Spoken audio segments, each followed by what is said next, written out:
So we're all about curating vintage finds and really creating a timeless look and feel for a home, changing it from a house to a home. I was always that girl that I would just love the old houses. I would see those good old bones, no matter how ugly or abandoned it might look, and feel like it had a new story. There was a second chapter to it, and that's kind of always been a piece of me. And then years later, we bought a 1914 farmhouse for our own family, and transforming that, I think, just deepened the passion and kind of highlighted that dream for us.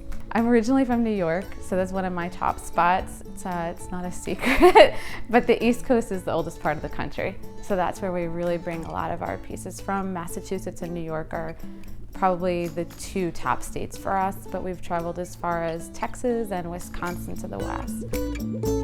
Corbels are probably our #1 find. They are always the pieces that cause us to drive the furthest, but that are my personal favorites. And then just other architectural salvage and cool vintage elements that catch our eye, but the chippy white paint is always #1. We do a little bit on the creative side, and it's really just making slight modifications to vintage elements so that they can be hung and displayed in a way that people know how to use them. Sometimes people don't know how to incorporate something like a large porch post, and that can be big and awkward, but we found ways to just modify the size and suddenly have a candlestick. Things like that that can make it simple, and then it's pretty mantle decor. We've also had some unique items, like we've got flowers that are made from Philadelphia barnwood that we have a guy make those for us, and it's hard to keep those in stock because he has to find the barnwood and then the time to, cut and create those. When you work with a white palette or black and white, you can easily create a timeless look and feel without having to go crazy, and still using a lot of items that you already have in your own home instead of starting with a completely blank canvas.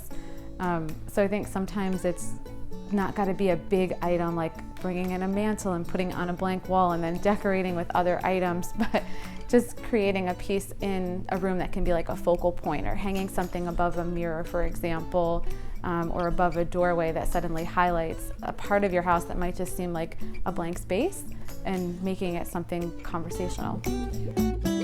5 miles down the road, a property caught our eye a long time ago, but we purchased that house. It's believed to be around 1920, and it was either moved to the property or a summer house that was modified, but we did a complete renovation there using about 11 local businesses, just artisans that really captured the same vision and feel that we have for a property, and we completely transformed it. So now that's a guest house. The Corbel house is what we called it, so of course we implemented a few Corbels there as well.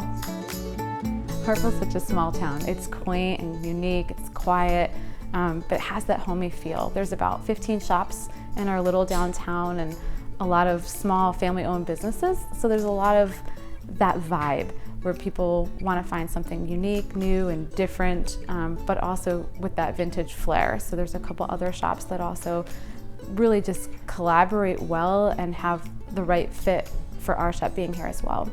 I just love that pieces get a new story, a second chapter to their lives. It's a piece of history, and it gets a whole new opportunity to become a part of someone's home and to just continue forward.